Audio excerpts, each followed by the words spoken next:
지난 며칠 전부터 우리 교회는 여호수아서 말씀을 읽고 있습니다. 함께 주님 사랑 교회라는 우산을 쓰고 계신 분들이라면 말씀 일기 표대로 함께 읽어가시는 은혜가 있게 되기를 기대합니다. 여호수아서를 읽게 되는데 여호수아서가 뭔가? 여호수아서를 한마디로 요약을 하자면 모세가 죽은 이후에 모세의 뒤를 이은 여호수아가 이스라엘 백성들을 이끌고 가나안 땅으로 진격해서 약속의 땅인 가나안 땅을 정복하는 그런 내용으로 구성되어 있습니다.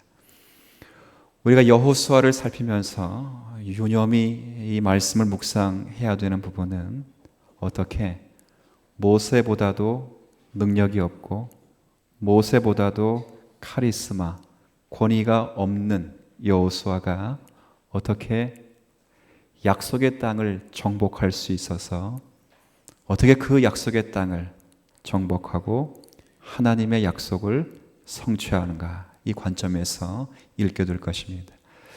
그렇게 읽게 되면 아마도 여호수아 성경을 다 읽게 되면 하나님이 일하시는구나를 깨닫게 될 것이고, 역시 하나님은 약속과 은혜와 그 진리에 있어서 신실하신 하나님이시다, 이것을 보게 될 것입니다. 오늘은 그 가운데 이 약속의 땅을 정복하러 들어가기 위한 첫 번째 관문입니다. 첫 번째 관문인 요단강을 이스라엘 백성들이 어떻게 하나님을 힘입어서 안전하게 건너가게 되었는가, 그것을 보는 내용이지요. 아마 이 성경은 우리가 많이 설교로 들은 내용일 것입니다. 많이 읽기도 하고 설교로 들은 내용인데, 오늘 제가 여러분에게 들려드린 이 설교는 아마도 조금 생각을 하시면 좀 특별하게 이전에 비교해서 조금 다른 생각을 좀 하면서 들어야 될 그런 설교로 읽혀집니다. 오늘 제가 이 설교를 통해 여러분에게 말씀드리고 싶은 두 가지 내용은, 하나는 요단강을 건넌다 할 때 그 요단강이 영적과 구원적 의미로는 요단강이 무엇인지, 그리고 요단강을 건넜는데 어떻게 건넜는지를 확인하면서 신앙적인 교훈을 생각해 보려고 합니다. 자, 먼저 우리가 확인해야 되는 것이, 요단강 하면 여러분 기억 속에, 여러분 머릿속에 무슨 생각이 날까, 그런 고민을 좀 해봤어요. 성경을 충실히 한번 이렇게 구약과 신약을 읽어보면 요단과 관계된 수많은 에피소드가 있습니다. 그 중에 구약을 읽다 보면, 역사서 읽다 보면 큰 에피소드 하나 가운데 아람 나라의 군대 장관이 있습니다. 그의 이름은 나만 장군이죠. 그 큰 나병에 걸렸을 때에 그의 병을 치료하기 위해서 엘리사의 말에 순종해서 7번 목욕하고 나병이 깨끗이 나았던 곳, 그 목욕한 곳이 어디지요? 요단강입니다. 그리고 이제 신약 성경을 좀 넘어오다 보면 그 첫 번째 부분에 보면 세례자 요한이 자신들에게 온 백성들에게 세례를 베풀었던 곳이 또 공교롭게 어디냐면 요단강입니다. 그리고 그 다음 장 딱 넘겨버리면 또 예수님께서 그 세례자 요한에게 세례받은 곳도 또 어디죠? 요단강입니다. 이게 이제 성경에서 요단강과 관계된 에피소드이지요. 그런데 우리는 잘 이런 생각 잘 못합니다. 우리가 요단강 그러면 약간 부정적인 생각을 하게 될 수밖에 없는 강이 되어버렸습니다. 왜 그러냐면, 지금 바뀐 찬송가로 606장, 여러분 제가 한번 읊어드릴게요. 해보다 더 밝은 천국 아세요? 해보다 더 밝은 저 천국, 믿음만 가지고 가겠네. 우리를 위하여 있을 곳, 우리 주 예비해 두셨네. 그 다음, 며칠 후 요단강 건너가 만나리. 며칠 후 요단강 건너가 만나리. 노래 못하는 건 다 아실 것이고, 이거 언제 부르죠? 그래서 우린 요단강에 대해서 대단히 부정적인 의미가 있습니다. 그러니까 요단강 그러면 대번 죽는 것, 그것도 육체의 죽음을 의미하는 강이 되어버렸습니다. 제가 만약 이렇게 한번 생각해 보세요. 우리 일여전도 회원들이 앉아 계시는데 우리 권사님들을 제가 너무 사랑해서 저분들 위해 특송을 하는데 며칠 후 요단강 건너가 만나리, 그러면 우리 권사님들이 그 다음날부터 저를 위해 기도해 주신다 안 해주신다? 그러지 권사님들? 그런 강이 되어버렸어요. 근데 제가 설교를 이왕 준비하다가 그 곡을 영어로 봤어요. 영어로 봤더니 공교롭게도 우리나라만 요단강이 있지 그 곡에는, 원래 곡에는 요단강이 없어요. 없고 확인해서 번역을 해보니까 집사님 나중에 음을 붙여주세요. 나중에라도. 그 후렴구가 이렇게 되어 있습니다. 머자나 우리는, 이렇게 되어 있고요. 머자나 우리는 아름다운 생명 강가에서 만나리, 이렇게 되어 있어요. 요단강은 찾아볼 수 없어요. 나중에 개사해서 곡 붙여서 한번 불러주시면 좋을 것 같아요. 그러니까 아무리 찾아봐도 요단강은 없어요. 그러니까 대한민국과 우리는 전 세계에서 요단강 그러면 기분 나쁜 나라는 어디 나라? 저 이스라엘과 우리나라밖에 없어요. 경계가 또 싸움의 경계니 그쪽은 어쩔 수 없고 우리나라밖에 없다고요. 근데 저는 이제 설교를 준비하면서 왜 이런 요단강이 죽음의 강, 특별히 그냥 영적인 죽음이 아니라 육체가 죽어야 되는 죽음의 강으로 인식을 하게 되었을까를 고민해 봤어요. 그런데 이 문제는 신앙의 깊은 오해 때문에 발생된 것 같아요.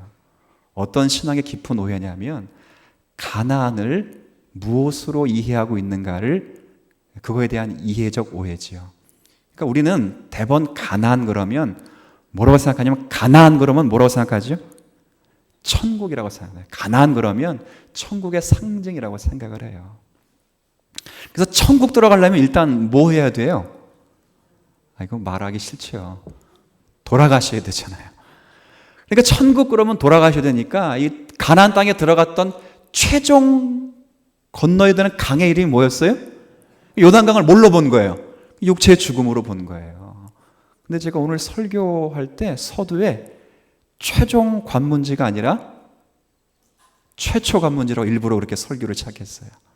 센스 있으신 분들은 아마 기억을 하셨을 것이라 생각이 되는데요. 최종 관문지가 아니라 최초로 건너가야 할 곳이 요단강이었죠. 근데 요단강을 천국으로만 보면, 제가 우리 지난번에도 말씀드렸지만 요단강을 천국으로 보면 여태까지 40년 동안 이스라엘 백성들을 인도했던 누구는 가나안을 천국으로 보면 지난 40년 동안 이스라엘 백성들을 인도했던 누가 천국에 못 들어가는 격이 되는 거죠? 모세는 못 들어가요. 근데 가나안 땅에 들어가면, 이 가나안 땅은 제가 신명기를 통해 첫 번째 설교할 때 말씀드린 것처럼 가나안 땅은 혹시 기억나세요? 즐기는 땅이 아니라 무슨 땅이라 그랬죠? 싸우는 땅이에요. 천국 가서 싸우실 건 아니죠. 천국 가서 땅 따먹게 하실 거예요? 그건 아닐 거예요.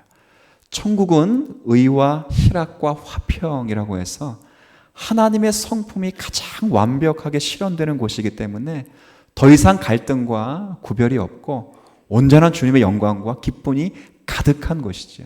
거기 싸움이 없습니다. 근데 우리는 가나안 그러면 천국이라고 바로 대입을 해서 요단강을 육체의 죽음으로만 그렇게 생각을 해두었죠. 그렇지 않습니다. 이 가나안이라고 하는 것은 사실 다른 것이 아니라, 이 가나안은 사실 이런 겁니다. 제가 천국을 좋아하는 이유는, 가나안이 천국만을 모델로 하는 게 아니라 했어요. 천국을 좋아하는 이유는 여러 가지가 있지만 딱 한 가지가 있어요. 옛날에 한번 얼핏 설교에 비쳤는데, 제가 천국을 좋아하는 이유는 이겁니다. 거기 가면 뭘 안 해도 된다고요? 설교를 안 해도 돼서 좋아요. 거기 가면 제가 제일 좋은 게 설교를 안 해도 됩니다. 제가 왜 부담이 돼서 안 한다는 것보다 설교가 필요가 없는 곳이기 때문에 안 하는 거예요. 그 정도로 행복한 곳입니다. 거기는 그렇게 싸우는 곳이 아닙니다. 그래서 진짜 가나안의 영적인 의미는 거기에 있는 것이 아니라 이런 거예요. 가나안이 뭘 예표하고 상징하고 있냐면 여러분들이 예수를 고백하고 살아가서 이제 예수를 이제 예수님을 나의 구주, 나의 하나님으로 고백을 했어요. 그러면 하나님의 품 안에 들어가서 하나님의 통치와 그리스도 예수의 보혈 안에 들어가서 훈련받고 있는 삶의 자리가 어디라고요?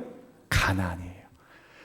그러니까 여러분이 예수 그리스도를 지금으로 말하면 예수님을 나의 구주, 나의 하나님으로 믿고 여러분이 예수 그리스도 때문에 하나님의 자녀가 되어서 하나님의 자녀된 훈련을 하고 있는 모든 환경과 자리와 신분이 다 어느 땅에 있는 것이라고요? 가나안 땅에 있는 거예요. 이게 이미 여러분들은 가나안 땅에 있는 자리입니다.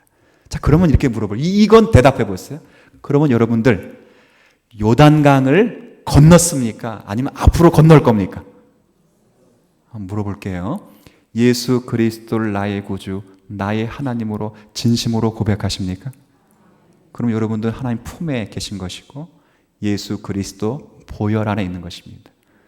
그러면 요단강을 가나안 땅에 들어간 것이기 때문에 요단강을 건넜다 안 건넜다? 건넜죠. 606장 앞으로 부르면서 앞으로 건너야 되는데 그런 생각하지 마시고 우리 모두는 영적인 죽음을 통하여 예수 그리스도의 보혈을 통하여 이미 요단강에 들어가 건너가 가나안 땅에 주님의 보혈 안에 있는 성도이심을 확신하시길 바랍니다. 찬송가 하나 때문에 성경을 잘못 오해할 수 있구나. 좀 그런 생각을 오늘 이 말씀 준비하면서 하게 되었습니다. 자, 그럴 때 그럼 여러분들이 가나안 땅에 이미 들어갔다면 여러분이 건넌 요단강은 뭐냐 그 말이에요. 그렇죠. 잘 기억 안 나시죠? 내가 무슨 강을 건넌지도 모르겠고 어떻게 건넌지 모르겠지요. 당연히 모릅니다. 왜냐하면 여호수아 3장에도 이 사람들이 어떻게 건넌지를 잘 모를 정도로 건넜기 때문에 모르지요. 여러분이 건넌 요단강은 영적인 의미에서는 죄인에서 의인이 되는 것이고 제가 교환에 고백했듯이 옛사람에서 새사람이 되는 것이고 불순종 아들에서 순종하는 아들로 바뀌는 그 모든 전환점을 요단강을 건넜다. 그렇게 표현을 해둔 것입니다. 자, 그러면 이제 우리가 이제 하나 이해하고 살펴야 될 것은 이렇게 우리가 새 사람이 돼서 요단강을 건넜다면 어떻게 그 강을 건넜냐 그 말이에요. 이 내용은 이제 본문을 통해서 우리가 확인해 봐야 되는데 이스라엘 백성들이 요단강을 어떻게 건넜을까? 확실한 답은 배 타고는 안 건넜고요. 다리 건너서 건너지도 않았고 더더욱 수영을 해서 건너지도 않았습니다.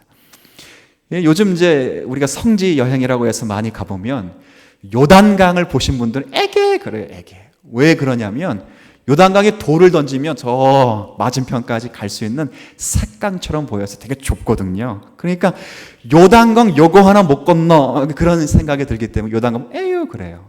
근데 모세 시대와 여호수아 시대 때는 요단강이 그러지 않았어요. 우기 때가 되고 특별히 곡식을 거두는 수확기가 되면 수심이 매우 깊고 강폭이 애들 말로는 장난이 아니었습니다. 여기 15절 한번 말씀 보실래요? 3장 15절에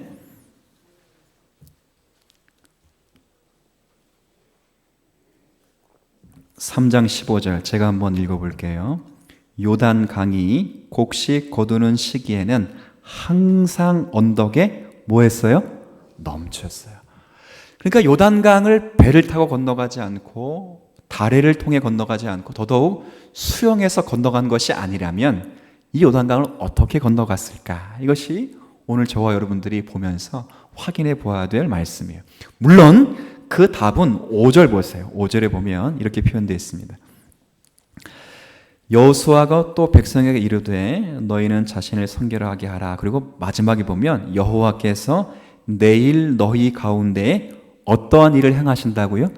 기이한 일. 그러니까 요단강을 어떻게 건너냐면 기이한 일로 건넜어요. 아주 기이하게, 그러니까 기적같이 건넜어요.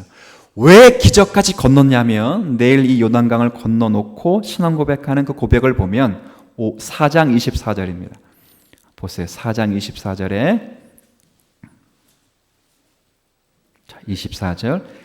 이는 땅의 모든 백성에게 여호와의 손이 강하신 것을 알게 하며 그다음 너희가 너희 하나님 여호와를 항상 경외하게 하려 하심이라. 이 말은 뭐냐면 요단강을 기적같이 건너게 하신 이유는 온 천하 백성들, 그러니까 이스라엘 백성뿐만 아니라 가나안 족속 모든 사람이 저 넓고 깊은 강을 어떻게 저렇게 건널 수 있을까라고 하면서 놀라도록 하기 위하여, 그리고 자기 백성들은 그 사건을 통하여 하나님을 모하도록 하기 위해서, 경외하도록 하기 위해서 그렇게 기이한 방법으로 건너게 하셨다는 거예요.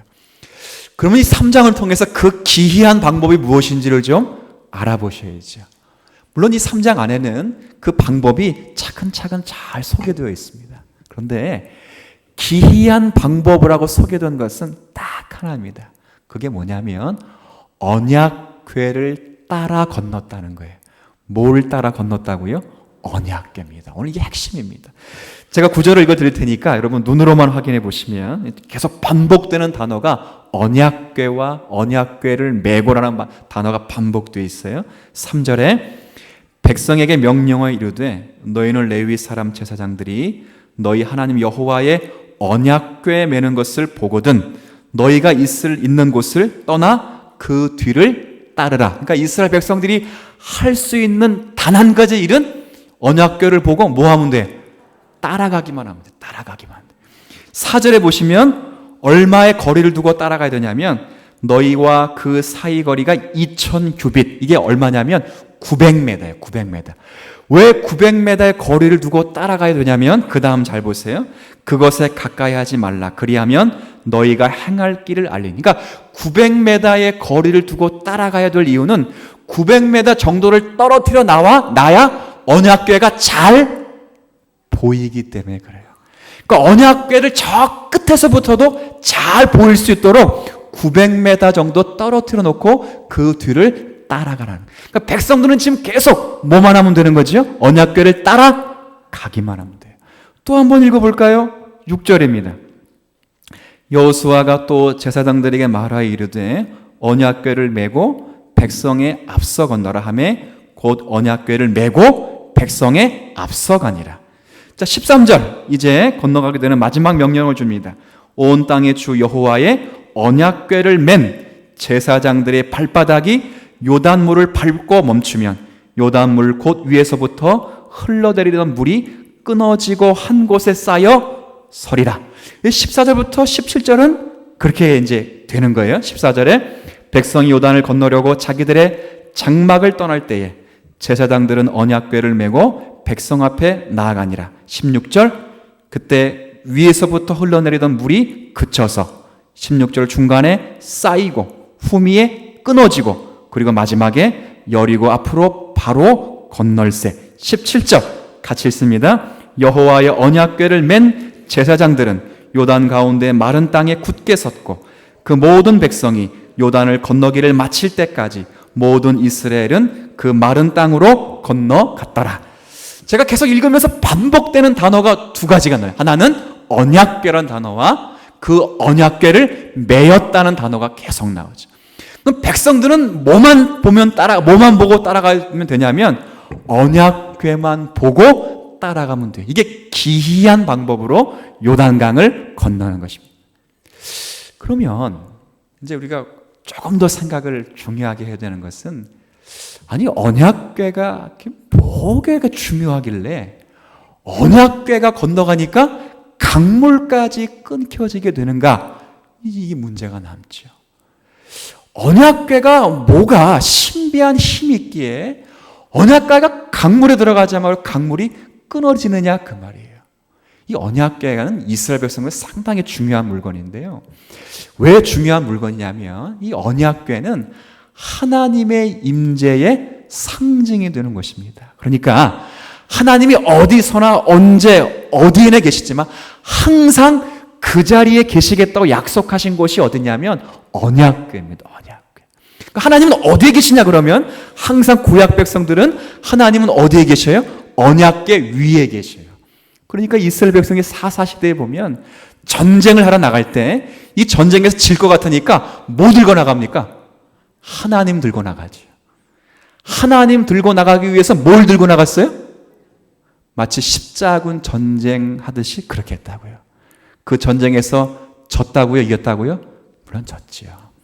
그러니까 그런 식으로까지 동원될 수 있을 정도로 오해되도록 언약궤 그러면 하나님의 인재의 상징이 되었습니다.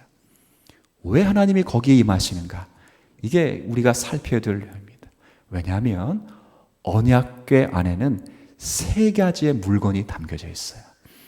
이거 우리가 많이 들어봤을 텐데 언약궤 안에 세 가지 물건이 있는데 이게 뭐가 있냐면 첫 번째는 아론의 쌍난 지팡이가 있고요. 두 번째는 모세가 두 번째로 받은 십계명이 있습니다. 세 번째는 만나가 있는데 이 만나는 기껏해야 하루 지나가면 상해버려요. 또 안식일을 대비해서는 이틀 지나야 상해버리니까 만나를 담은 항아리가 언약궤 안에 있어요. 이 세 가지 물건이 있어요. 그런데 재밌는 것은 이 세 가지 물건이 공통적으로 말하고 있는 내용이 있어요. 기독교인들은 반드시 아셔야 돼요. 아론의 쌍난 지팡이와 모세의 두 돌판과 그리고 만나를 담은 항아리가 우리 모든 구약 백성들과 신약 백성들이 말하고자 하는 것, 그 세 가지 물건에 공통적인 특징이 있습니다. 뭘까요? 고민해 보셨어요? 혹은 광야에서 받은 거, 뭐 먹는 것? 그런 거 아니지요. 이 세 가지의 공통점은 모두가 다 모든 사람들, 그러니까 이스라엘 백성들의 죄악을 낱낱이 고발하는 증거품들이었다는 것이에요. 이게 참 중요합니다. 그러니까 이 언약궤 안에 있는 세 가지 물건들은 이스라엘 백성들이 날마다 하나님 앞에서 죄를 지었다고 고발하는 증거품들이었어요. 그래서 하나님이 모세에게 아론의 쌍난 지팡이를 언약궤 안에 집어넣으라 그럴 때 어떻게 명령을 하시냐면 이렇게 명령하세요. 모세야, 언약궤 안에 아론의 쌍난 지팡이를 집어넣어라. 왜냐하면 이는 이스라엘의 백성들의 패역을 상징하느니라. 이렇게 되어 있어요. 그러니까 언약궤 안에 있는 모든 물건은 결국 이스라엘 백성들의 죄악을 고발하고 상징하는 것들이에요. 한번 제가 만나 이야기 한번 해볼까요? 만나 이야기 해봅시다. 그럼 만나는 뭐예요? 만나. 하늘에서 뭐가 내린 거지요? 음식이 내린 거예요. 만나. 그 이스라엘 백성들이 40년 동안 만나를 먹었는데 이 광야 생활이라고 하는 것이 가나안 땅에서처럼 심고 거두고 수확하는 그런 환경이 아니기 때문에 그 척박한 광야에서는 먹을 것을 자족할 수 없죠. 그러니까 하늘에서 먹을 것이 떨어져야 돼요. 그래서 40년 동안 먹었어요. 근데 사실 그 만나를 먹게 되는 것은 단순히 하나님이 이스라엘 백성들의 허기를 채우게 하기 위하여 주신 것 결코 아닙니다. 만나를 먹게 된 결정적인 이유는 백성들이 달라고 해서 먹은 거예요. 처음 홍해를 건너와서 홍해를 힘있게 건너오니까 백성들이 뭐가 고팠지요? 배가 고팠어요. 그러니까 배가 고프니까 하나님께 이렇게 기도합니다. 하나님, 홍해를 건너게 하신 것으로 끝내실 것입니까? 쉽게 말하면 구원받고 나서 우리의 인생의 축복은 여기까지입니까? 바꿔 말하면 하나님, 배가 불러야 기도를 하고 그래도 내가 배가 불러야 봉사를 하고 내 배가 불러야 전도를 하고 헌신을 할 거 아닙니까? 이렇게 나온 거죠. 하나님이 그래? 배가 불러야 너희들이 나를 섬길 수 있어? 그러면 정말 배가 부르면 나를 섬길 수 있는지 한번 실컷 먹어보아라 하고 뭘 주셨다고요? 만나를 몇 년 동안 주었어요?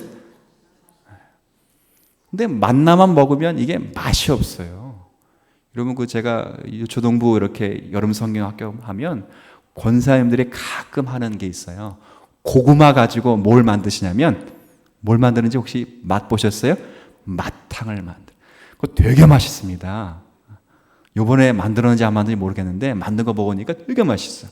그런데 그 맛있는 마탕을 점심 때도 먹고 저녁에도 먹고 그것만 월요일도 먹고 화요일도 먹고 주일도 먹고 1년 동안 먹고 매년 먹으면 만나 먹고 무슨 생각할까요? 기분 나빠요. 이 만나만 먹고 어떻게 하나님을 섬기란 말이니까 이 백성들이 또 뭐라 말하냐면 만나만 먹으니까 정력이 안 생겨가지고 하나님 못 섬기 이렇게 나왔어요. 그런데 이번에 고기만 먹으면 내가 하나님 잘 섬길 것 같습니다. 이렇게. 내가 하나님 믿으니까 자녀 문제가 해결 안 되고 내가 하나님 잘 못 섬기겠습니다. 내 자녀 문제만 해결시켜주면 하나님 잘 섬기겠습니다. 이렇게 나온 거예요. 내가 남편이 속 썩이는데 이 남편 문제 확 바꿔주시면 내가 하나님 잘 섬기겠습니다. 이렇게 나온 거라고요. 내가 사업 때문에 하나님 못 섬기겠는데 내 사업 잘 되게 해주시죠. 내 배만 부르면 하나님 잘 섬기겠습니다. 이렇게 나왔어요. 하나님이 만나에게다 또 그날 뭘 주셨지요? 고기를 그냥 이빨 사이에 낄 정도로 수없이 주신 거예요. 어느 정도 주셨냐면 고기를 먹고 트름을 하는데 노린내가 날 정도로 고기를 주셨어요. 뭐냐? 먹고 뒤져봐라 하고 준 거죠. 근데 고기 먹고 그들이 하나님을 섬겼나요? 아니요. 그렇게 배가 불러도 그들이 하나님을 온전히 섬기지 못했다는 것을 보여주는 게 뭐예요? 만나예요. 만나. 너희들이 배부르면 나를 섬기겠다고 말했지. 그래 내가 너희들의 배를 다 채워줬다. 그래 너희들은 한 번도 나를 온전히 섬긴 적이 없다를 보여주는 게 만나예요. 신명기 8장 3절에 보면 모세가 이스라엘 어지러운 정황을 정리하면서 뭐라고 설교하냐면 우리 조상들이 열조들이 알지 못하던 만나를 먹은 딱 한 가지 이유는 사람이 같이 고백합시다. 떡으로만 살 것이 아니에요. 여호와의 입에서 나오는 모든 말씀으로 살게 하려 하심이라. 아멘. 무슨 말입니까?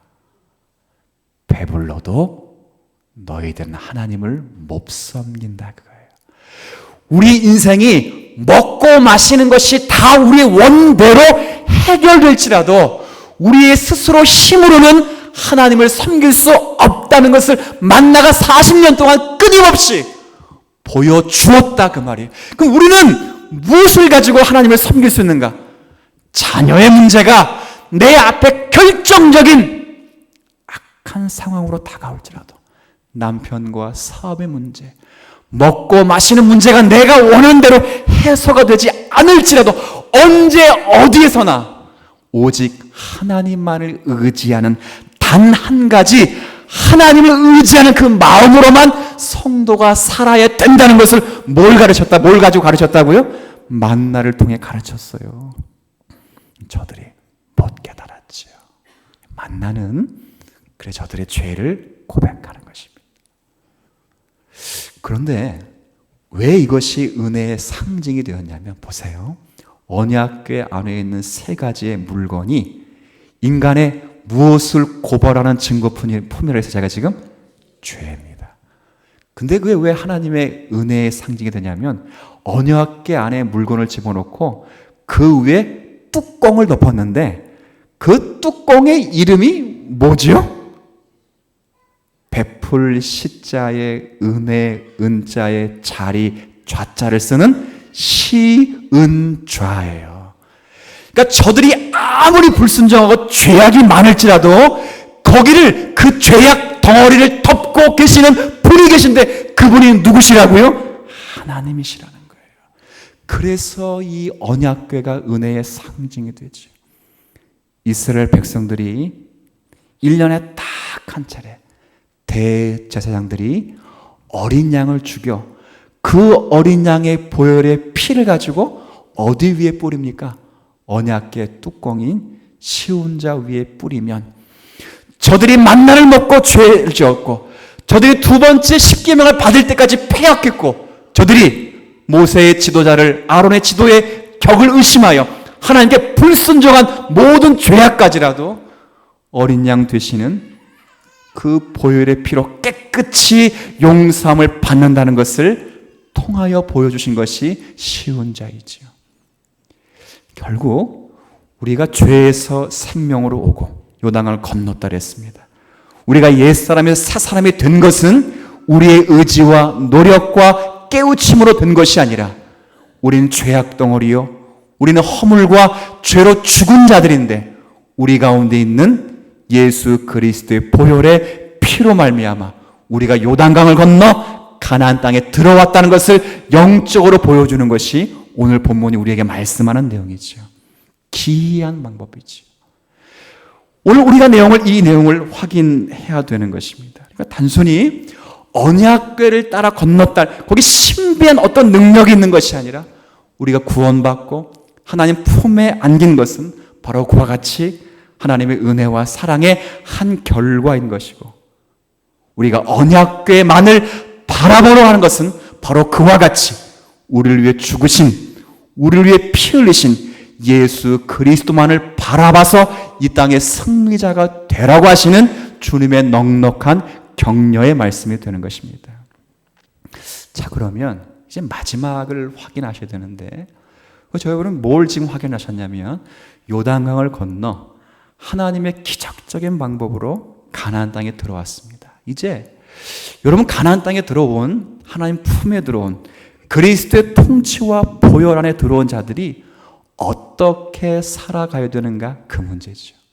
오늘 제가 딱 한 말씀 드립니다. 이건 신명기의 연속인데, 가나안 땅은 아까 서두에 말씀드린 것처럼 즐기는 땅이 아니라 무슨 땅이라 그랬어요? 제가 싸우셔야 됩니다. 여러분, 요단강을 건너 예수 믿고 하나님 품에 들어오면 얼굴이 천사처럼 변하지 않습니다. 제가 오늘 여러분의 얼굴을 보니까 아침은 드시고 오셨죠? 천사는 몇 분 안 계신 것 같습니다. 얼굴이 그렇게 변해서 내가 뺨을 맞으면 기쁜 마음으로 한 뺨을 대거나 그렇게 자동적으로 변하지 않습니다. 내가 예수를 믿으면 시험 볼 때마다 100점 맞거나 그러지 않습니다. 내가 예수를 믿는 것 때문에 내 남편이 사업을 할 때 승승장구하거나 내 남편이 직장에서 계속적으로 진급을 하거나 그러지 않습니다.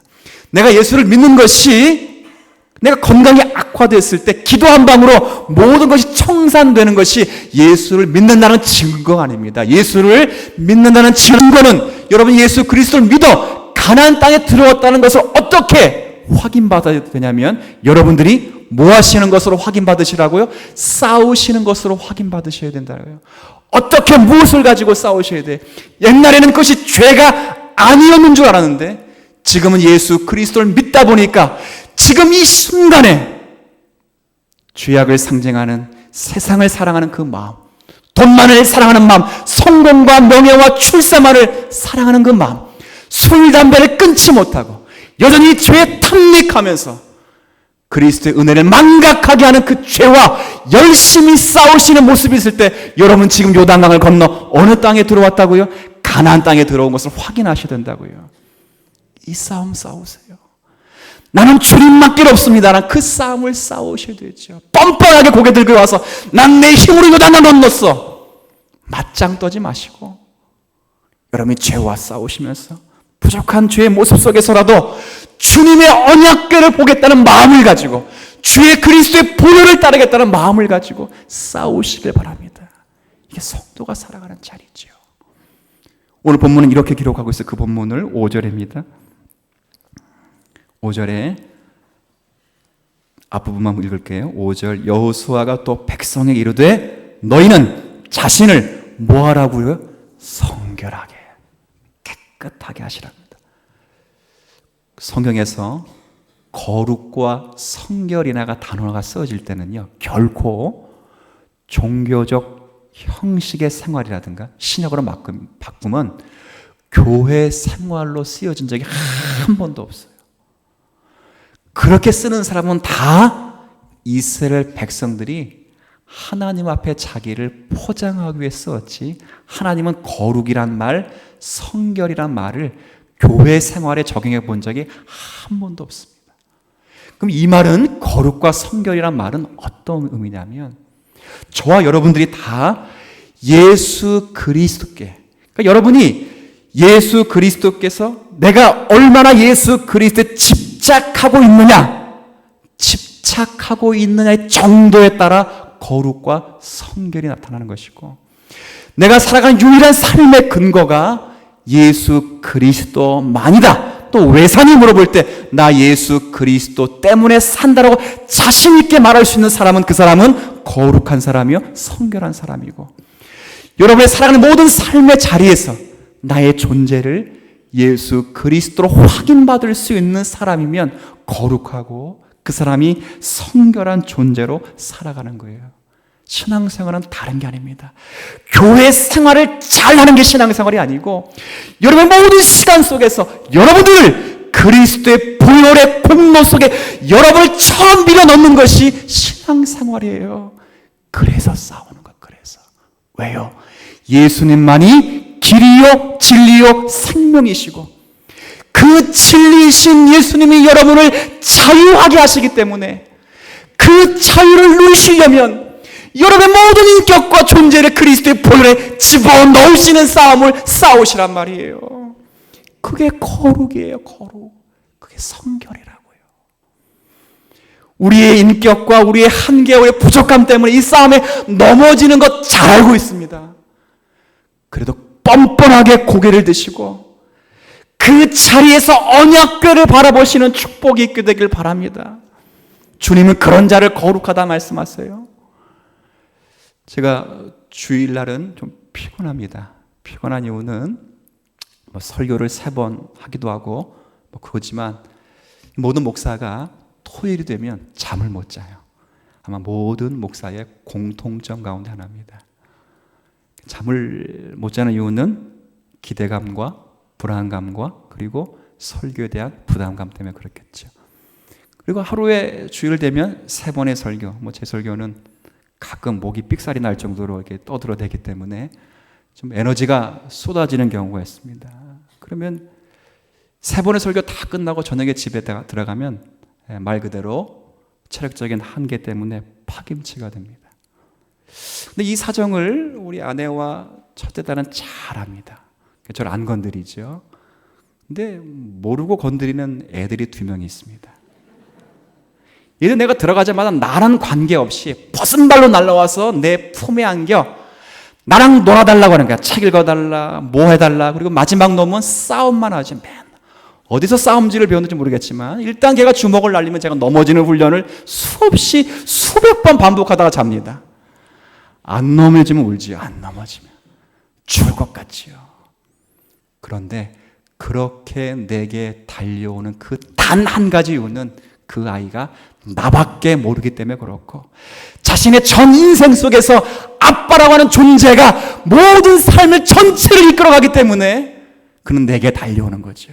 그게 거룩이고 성결이라 그 말입니다.